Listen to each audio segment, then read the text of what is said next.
paz do Senhor, amém? Sem perca de tempo, abra sua Bíblia no livro de Hebreus.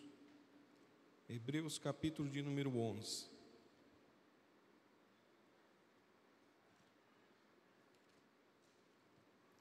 Hebreus 11.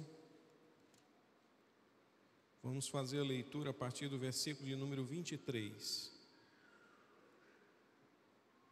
Hebreus 11, 23.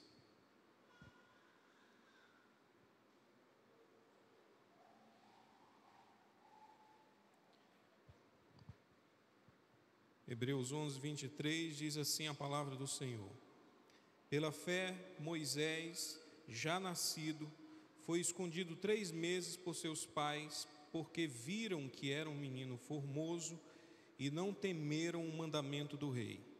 Pela fé, Moisés, sendo já grande, recusou ser chamado filho da filha de Faraó, escolhendo antes ser maltratado com o povo de Deus do que por um pouco de tempo ter o gozo do pecado, tendo por maior riqueza o vitupério de Cristo do que os tesouros do Egito, porque tinha em vista a recompensa.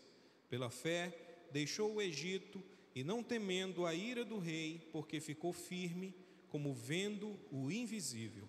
E pela fé, celebrou a Páscoa e a aspersão do sangue, para que o destruidor dos primogênitos lhes não tocasse.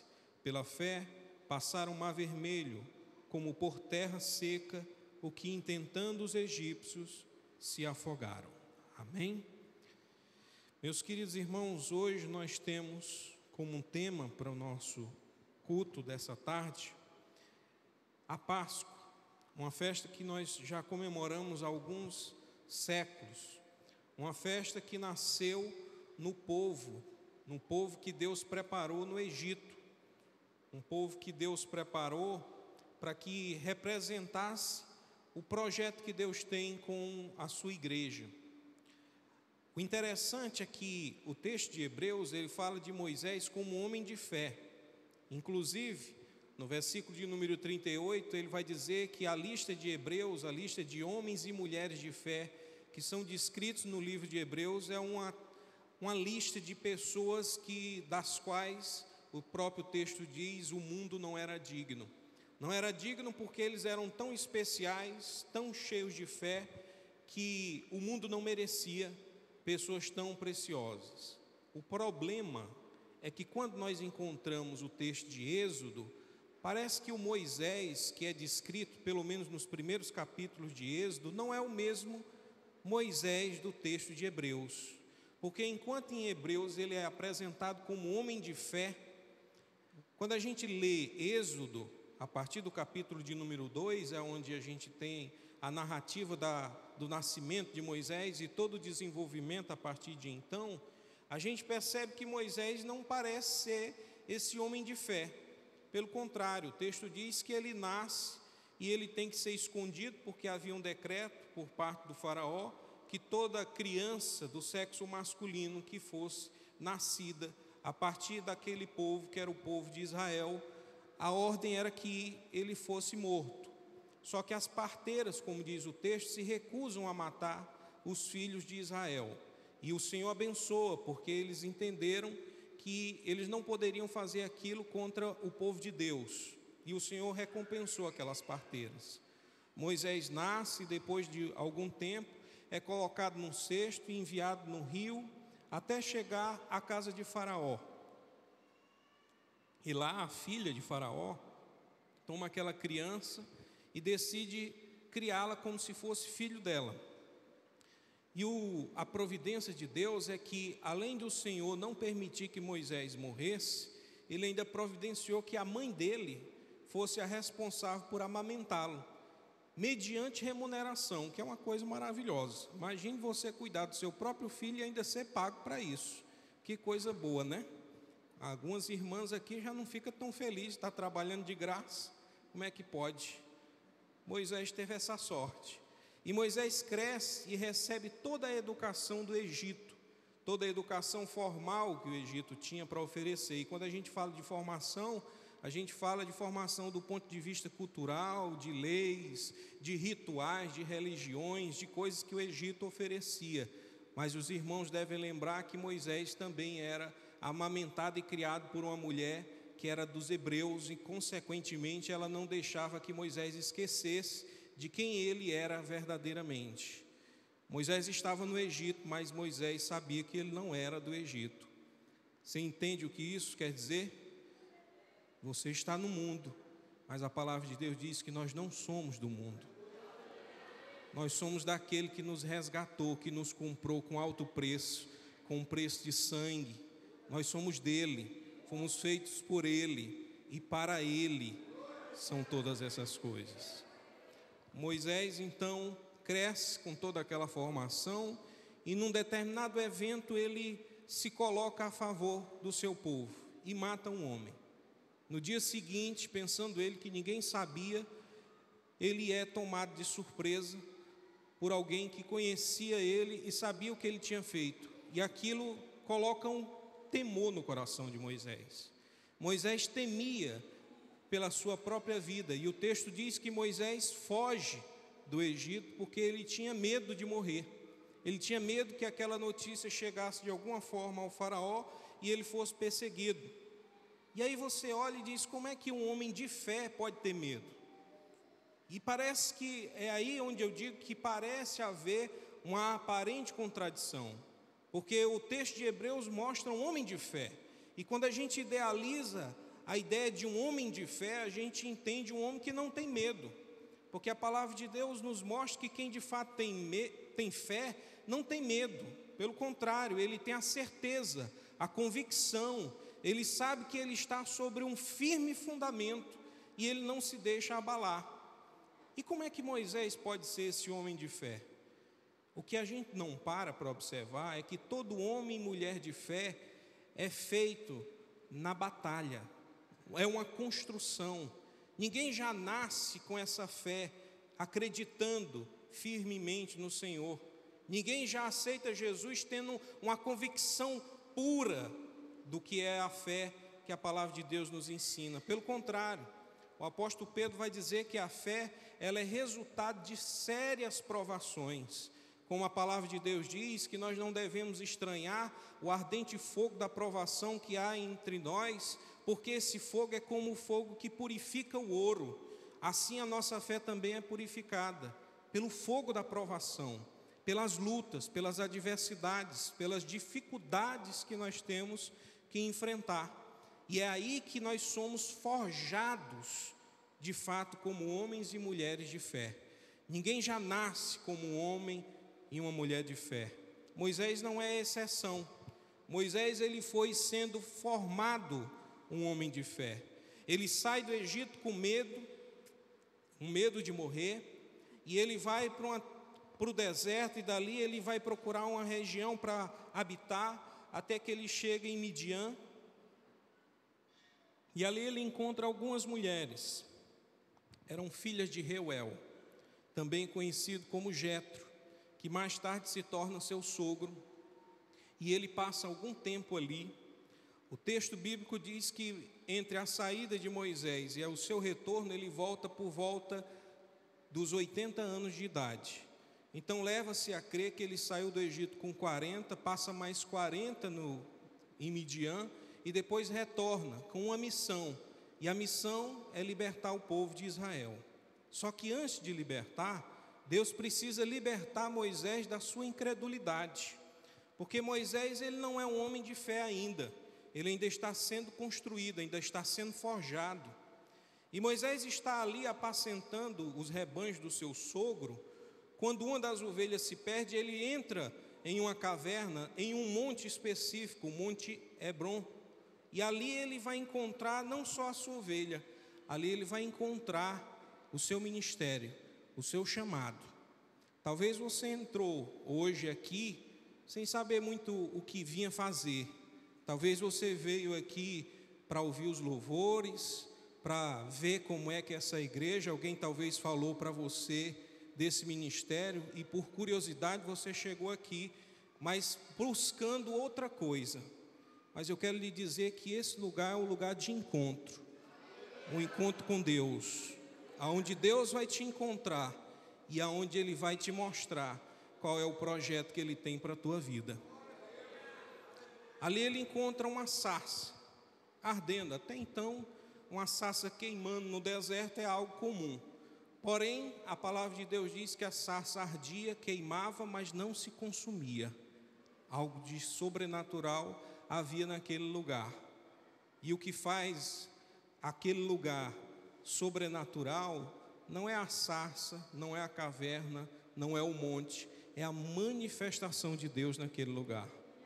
Por isso, tem aquele hino que diz que todo lugar é comum até que o Senhor se manifesta.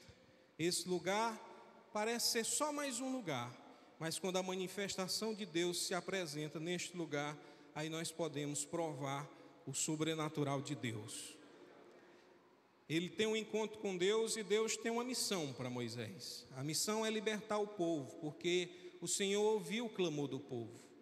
Só que Moisés questiona Deus. Moisés não está preparado para assumir aquela responsabilidade. E a responsabilidade é grande.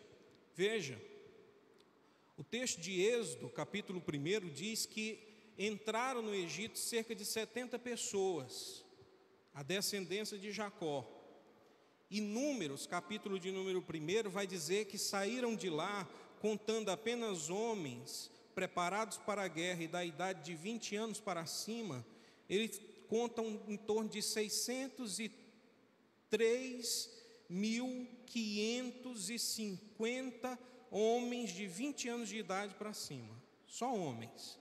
O que leva alguns estudiosos a especular que, se fosse contado de 20 anos para baixo, além disso, homens, mulheres e crianças, daria em torno de 3 milhões de pessoas. Entram 70 e àquela altura já tem 3 milhões de pessoas. Agora preste atenção na responsabilidade, porque ser responsável por uma igreja como essa já é uma grande responsabilidade. Agora imagine você ser responsável pela vida de 3 milhões de pessoas. É maior do que Pacajus inteiro. É quase uma megalópolis. É uma grande metrópole de mais de 3 milhões de pessoas. Como é que um único homem poderia cuidar de tanta gente? Como é que um único homem, sem exército, sem armamento, porque nós estamos falando em uma época que não havia nem armas como a gente tem hoje, nem armas tão sofisticadas para a época. O texto mais à frente vai dizer que a mulher, a Zípora, mulher de Moisés, vai ter que fazer a circuncisão no filho, e o texto diz que ela usa uma pedra afiada para poder fazer isso. Não havia nenhuma faca. Como é que o cara vai tirar uma multidão das mãos do faraó, que era a maior potência que havia na época, sem um exército, sem sequer uma faca, para poder fazer alguma coisa? Ele não tinha capacidade humana de fazer tal missão. Mas o que Deus queria mostrar para Moisés, que o sucesso da missão não estava em Moisés. O sucesso da missão estava no Deus que chamou Moisés. Você entende que o nosso sucesso, a garantia da nossa salvação, não está em nós, está naquele que nos salvou? A palavra de Deus diz que Ele não deixa que nenhum se perca. Pelo contrário, Ele persevera por nós.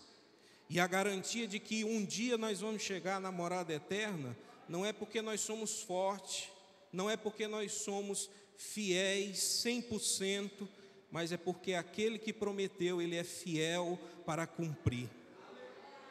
E Ele não volta a sua palavra atrás. Deus estava trabalhando com Moisés, só que Moisés não estava entendendo. Moisés achava que a responsabilidade toda era dele. Ele não entendia que Deus estava usando ele como instrumento para executar a sua vontade e mostrar que na fraqueza de Moisés, o poder de Deus se aperfeiçoa.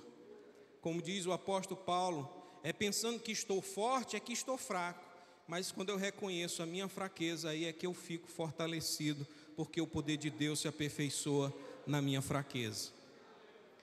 Moisés ainda não tinha entendido, mas Deus estava trabalhando para que ele se tornasse esse homem de fé que foi descrito aqui na carta aos Hebreus. Moisés então recebe a missão, mas ele questiona, ele diz: como é que eu vou? Como é que o povo pode acreditar que eu estou sendo enviado? Qual é o nome do Senhor? Deus revela o seu nome a Moisés para mostrar a ele que ele estava de fato com Moisés, preparado para tirar o seu povo. Mas Moisés ainda questiona, e questiona dizendo: mas esse povo não vai acreditar. Moisés já está há 40 anos distante do Egito. O texto fala que no Egito, aquelas 70 pessoas que entraram passaram cerca de 400 a 430 anos. Ou seja, no mínimo, para aquela época, 4 gerações.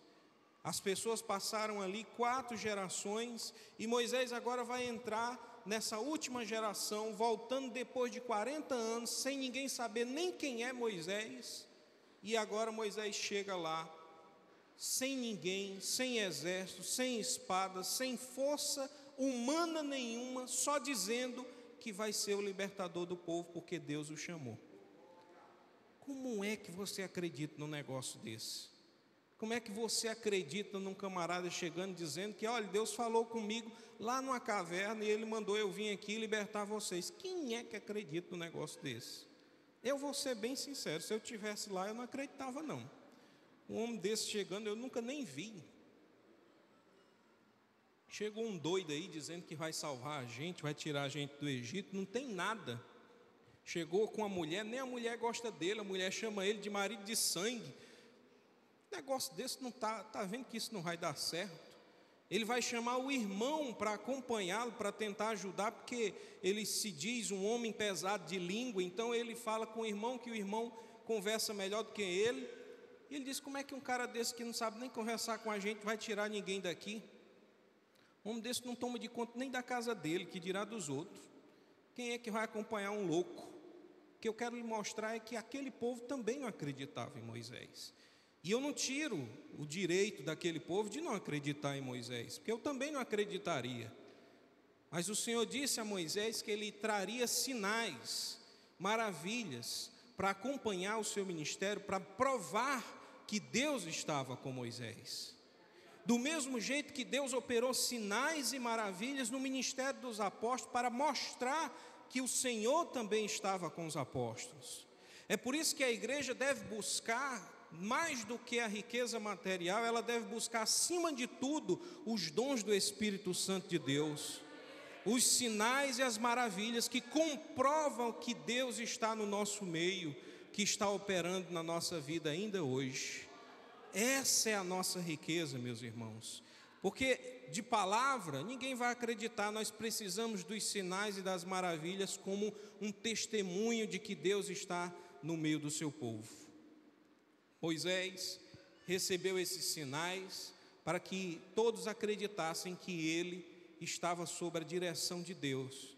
E o texto fala que Moisés vai chamar os anciãos daquele povo e vai comunicar a eles o que aconteceu, e junto eles vão até o Faraó. Arão vai ser o seu comunicador. E ele ainda se mostra um homem incrédulo.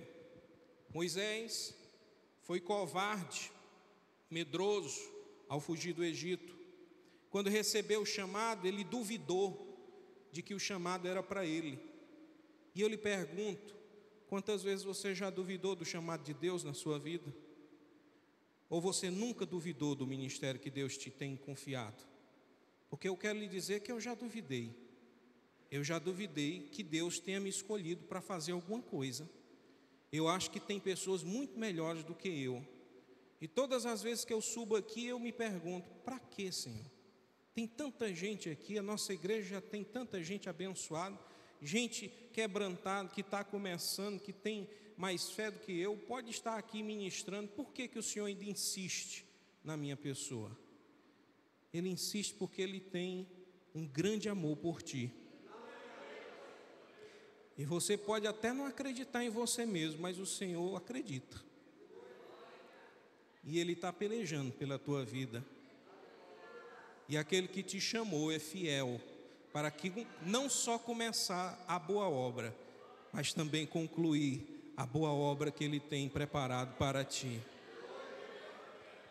Moisés não acreditava no seu ministério, mas Deus vai usar a vida de Moisés para abençoar muitas pessoas, assim como Deus vai usar a tua vida para abençoar multidões. Não porque você é melhor, mas porque Deus é fiel. Moisés então vai ser usado como instrumento de Deus para manifestar os grandes milagres, as grandes maravilhas. E chega o capítulo 12. E o capítulo 12 é interessante, porque é onde se estabelece a Páscoa. E por que nós chegamos aqui? Isso foi só a introdução. Porque o texto de Hebreus diz que dentre as coisas que Moisés fez por fé, ele celebrou a Páscoa. E isso foi imputado a ele como um ato de fé. Por que é um ato de fé? O texto de Hebreus, o texto de Êxodo, melhor dizendo, capítulo de número 12, começa a descrição da celebração da Páscoa, dizendo que estavam ainda no Egito, quando o Senhor lhes disse. E aí passa então a ver a descrição de como a Páscoa deveria ser celebrada. Por que Moisés celebrando a Páscoa no Egito é um ato de fé? É porque Moisés não está celebrando a vitória depois de ter conquistado efetivamente. Moisés ainda está no Egito, o povo ainda está no Egito, o faraó ainda está irado com Moisés, esse povo todo ainda está naquele lugar aprisionados de certa forma. Mas o Senhor vai e diz a Moisés: celebra essa festa. Mas essa não é uma festa qualquer, é uma festa que vai ficar para a história, porque ano após ano vocês vão celebrar essa festa, a Páscoa. Só que tem um detalhe: essa será a última vez que vocês vão celebrar aqui no Egito, porque a próxima vez que vocês celebrarem, essa próxima vez vai ser fora do Egito. E o povo tem essa promessa. Mas preste atenção, aquele povo que estava em aflição, teve que passar por todas aquelas lutas, todas aquelas disputas, para que Deus mostrasse que Ele estava com o seu povo e que Ele não iria abandonar. Deus estava forjando não só a fé de Moisés, como a fé do povo dele. O povo estava crescendo naquela fé. Praga após praga, eles iam percebendo como tudo aquilo que Moisés fazia em nome de Deus se cumpria. E o povo foi se fortalecendo.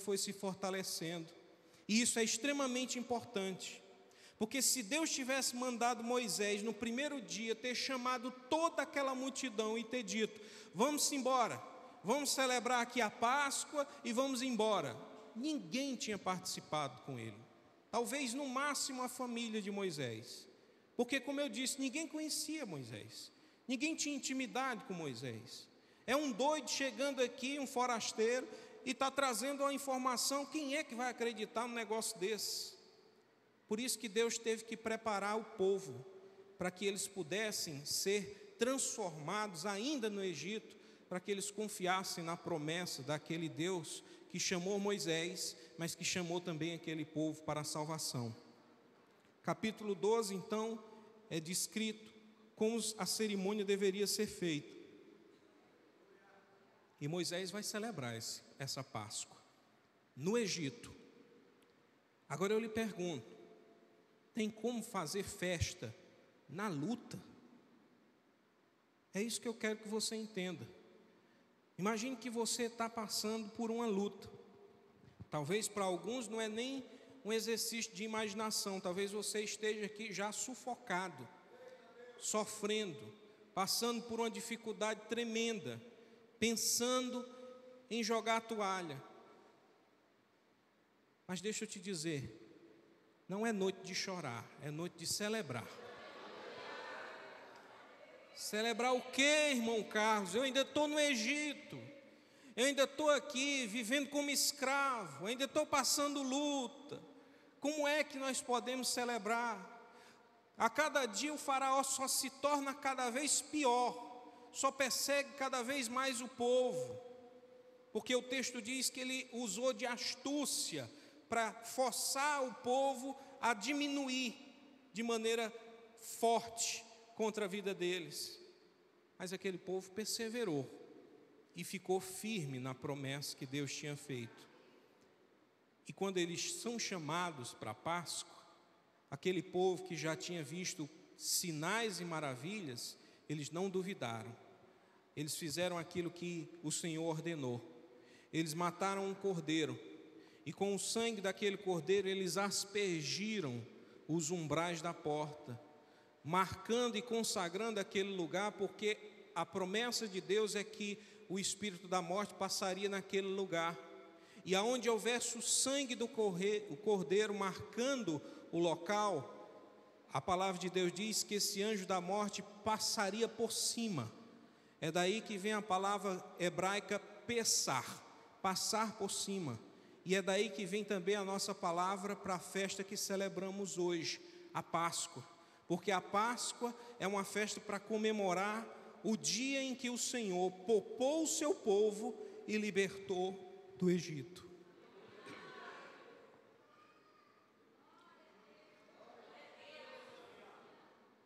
O Senhor disse que ia matar todos os primogênitos, mas ia poupar aquela casa que tivesse o sangue do cordeiro. E o sangue do cordeiro foi derramado com esse propósito.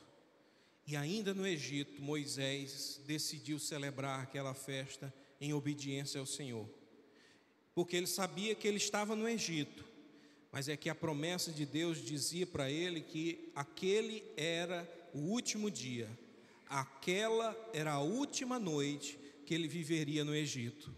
E eu quero dizer para você que tem vivido no Egito, essa é a tua última noite no Egito, porque a partir de hoje o sangue do Cordeiro será derramado sobre a tua vida, e você agora está consagrado ao Senhor.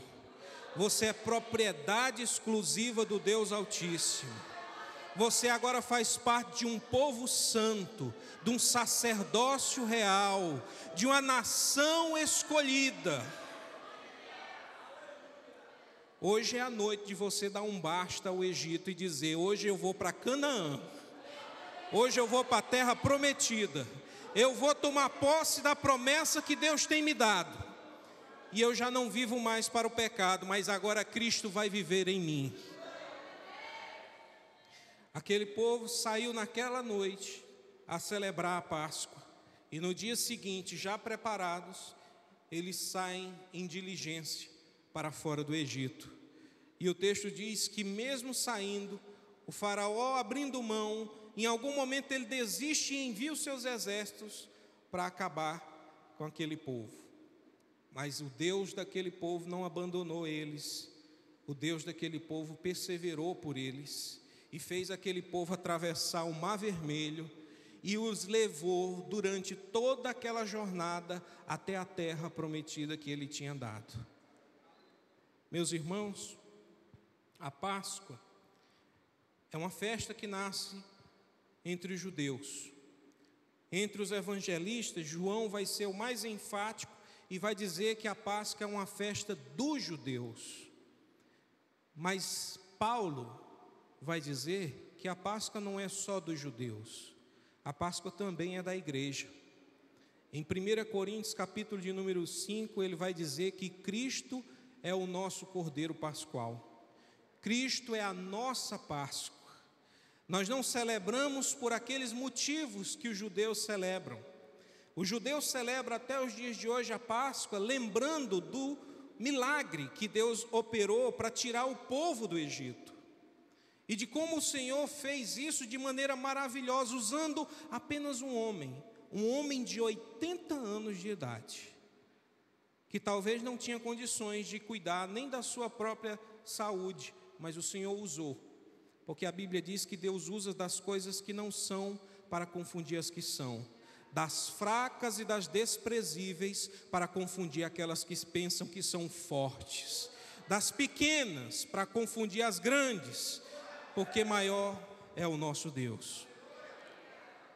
O Moisés, medroso, que desconfiava do seu ministério, que não acreditava que estava preparado para fazer aquela missão, se torna esse Moisés de Hebreus capítulo 11.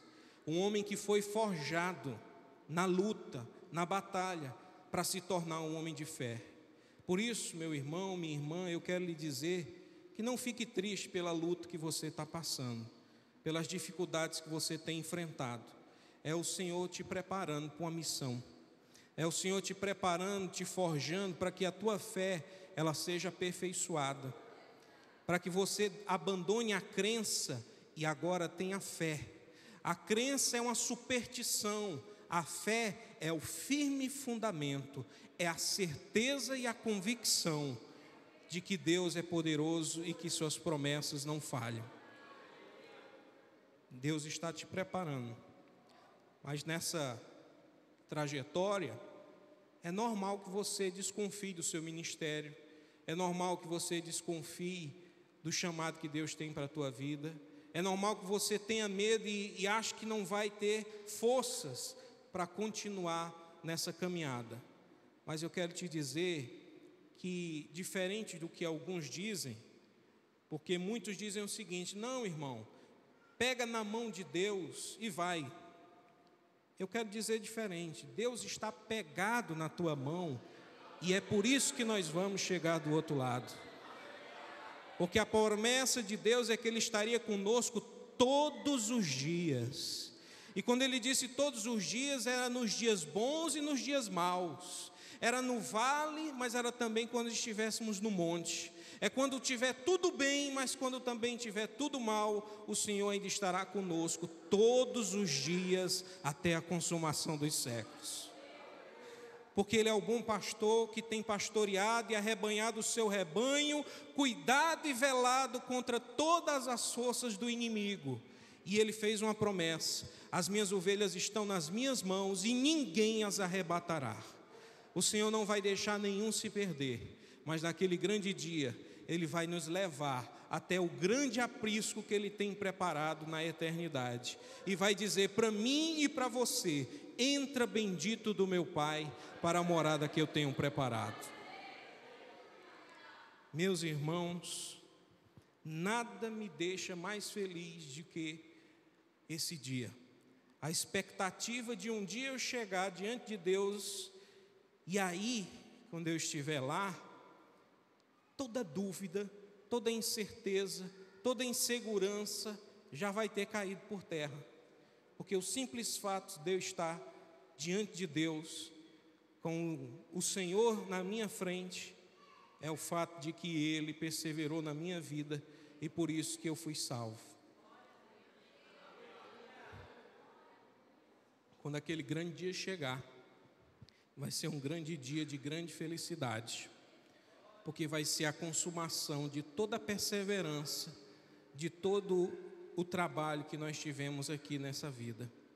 Eu sei que as lutas são grandes, as dificuldades, as tentações que querem nos destruir, que querem nos afastar do Senhor, mas eu sei que a luta tem sido grande. Mas Moisés, pela fé, escolheu abrir mão do prazer momentâneo, porque ele visava o prêmio maior. É isso que eu quero que você entenda. Nesse mundo nós podemos ter prazeres momentâneos, nós podemos satisfazer desejos carnais, mas que hoje existe e amanhã acaba. E aí você tem que procurar um novo momento, uma nova situação para você renovar esse prazer. Mas eu quero dizer que nenhum prazer compensa o prêmio que Deus tem preparado para aqueles que são fiéis. O prêmio que Deus tem, olho não viu, ouvido não ouviu e não subiu ao coração de homem nenhum. Porque Ele não preparou para todos, Ele preparou para aqueles que o amam. E quem ama o Senhor persevera. Paulo diz que Jesus é a nossa Páscoa. E quando ele diz isso, é para nos lembrar o seguinte: nós não somos judeus. Eu sei que tem alguns irmãos que ficam neuróticos, querem se parecer com judeu. Isso é besteira, meu irmão. Os judeus negaram Jesus. O texto de João diz bem claramente que ele veio para os seus e os seus não o receberam. Mas a todos o quanto receberam, deu-lhes o poder de serem chamados filhos de Deus. Judeu não é padrão para a nossa santidade. O padrão da nossa santidade é Jesus.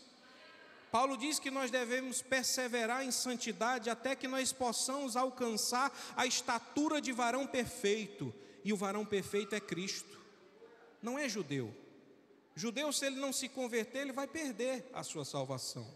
Quando a palavra de Deus diz que a salvação vem dos judeus, não é que os judeus são detentores da salvação, mas que Cristo, a nossa salvação, veio dos judeus, mas que não é propriedade exclusiva dele. Porque aquele povo não tem propriedade exclusiva sobre Jesus, é Jesus que tem exclusividade sobre a nossa vida, sobre o seu povo, sobre a sua igreja.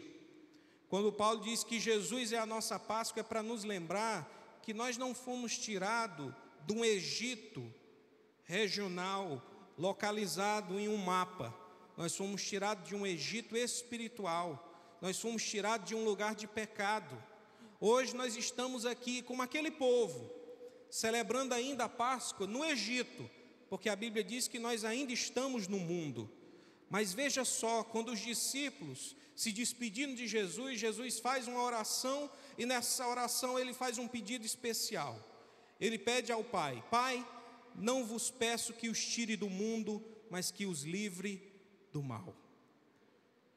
A obra do Senhor não é tirar a gente desse mundo, mas é nos livrar do mal, porque é necessário que nós estejamos neste mundo para sermos sal e luz, como é a promessa do Senhor para a nossa vida. Mas talvez essa seja a última noite que nós estejamos celebrando mais uma Páscoa. Eu não sei amanhã, porque eu espero Jesus voltar a qualquer momento.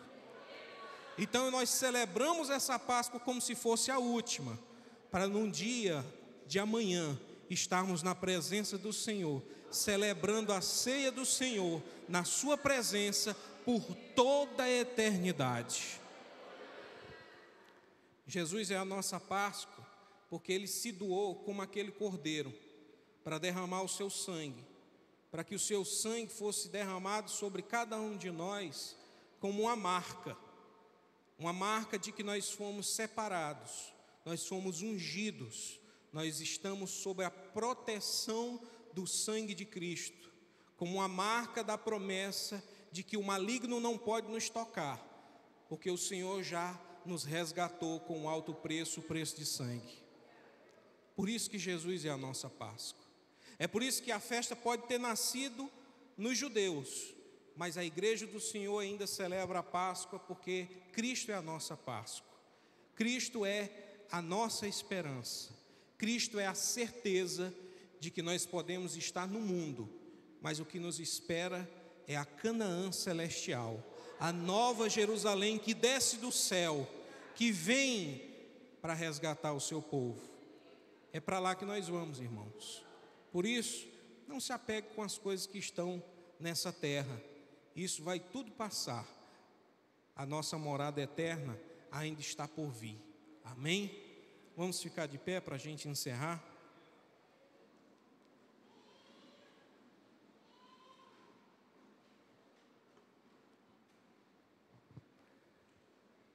Como diz Hebreus 11, 28, pela fé Moisés celebrou a Páscoa e a aspersão do sangue. A Páscoa, porque mesmo estando no Egito, ele acreditava firmemente que a promessa de Deus ia se cumprir. E ele sabia que aquele era o dia de se comemorar, porque aquele era o dia da salvação do seu povo. Aquele era o dia que o Senhor ia dar um basta na escravidão. Era o dia que ele ia dar um basta na força do Egito. Era um dia que ele ia dar um basta na força de Faraó contra aquele povo. A partir daquele momento, aquele povo vai passar a depender exclusivamente da graça de Deus. Quando eu digo isso, meus irmãos, parece uma coisa romântica, mas não é. Depender de Deus é um ato de fé. E eu digo isso por experiência, porque o Senhor já me deu a oportunidade de passar por situações para que eu pudesse entender, assim como Moisés, que o sucesso da missão não depende de nós, depende do nosso Deus. Que eu só estou aqui de pé porque o Senhor tem perseverado na minha vida e porque Ele não abre mão das suas promessas. É por isso que eu ainda estou aqui, é por isso que eu ainda estou ministrando, é por isso que eu ainda estou perseverando, porque Deus persevera em mim. É aquele que começou a boa obra e que é fiel também para concluir. Então, pare para pensar nas lutas, nas adversidades que você tem passado. Essas lutas não é para te destruir, como diz a palavra de Deus, é para te aperfeiçoar. A obra que o Senhor tem preparado não é uma obra para qualquer pessoa, é para aqueles que têm fé. E você só tem fé depois que você é provado, depois que você é experimentado. Então, às vezes, o Senhor, Ele fecha a porta de emprego para que você entenda que você não depende do seu salário, você depende do Criador. O Deus que alimenta os pardais é o mesmo Deus que alimenta a tua vida. Ou tu pensa que não é assim? Ou tu pensa que é pela força do teu braço? Ou pensa tu que é pela força do teu salário, do teu emprego, do teu trabalho? Não, meus irmãos. A Bíblia diz que é o Senhor que cuida de nós. E se é Ele que cuida de nós, nós devemos confiar e descansar no Senhor. Descansar não é ficar relaxado, descansar é ter a convicção de que o Senhor, assim como Ele cuida dos pardais e não deixa que nenhum caia sem a sua permissão, Deus está no controle de todas as coisas. E que a nossa vida está nas mãos dEle. Então pode faltar o emprego, pode faltar a saúde, pode faltar as riquezas do mundo, mas uma coisa não pode faltar, que é a nossa fé em Cristo. Os irmãos sabem que Davi, além de rei, era salmista. E Davi, como rei, tinha muitas posses, muita riqueza, muitos bens. Mas Davi sabia que sem Deus ele não era nada. Sem Deus ele não podia nada. Sem Deus ele não ia a lugar nenhum. E Davi escreve um salmo. E nesse salmo ele diz ao Senhor: Senhor, tira de mim tudo, só não me abandona e nem me tira o teu espírito. Porque eu sou pobre, nu e miserável, mas o Senhor cuida de mim. Por isso a luta, lembre-se, é passageira, é momentânea, mas o Senhor, Ele é sempre presente na sua vida. Por isso não abandone, não abra mão da promessa que Deus tem para ti. Fica firme, aguenta, suporta. Sei que está doendo, eu sei que você está sentindo nas últimas, mas o Senhor diz que não veio sobre vós tentação que não podeis suportar. Fiel é Deus, que com a tentação também está te dando escape. E você pode até não estar vendo, mas hoje você já pode celebrar a vitória que Deus tem preparado para a tua vida. Por isso vamos louvar.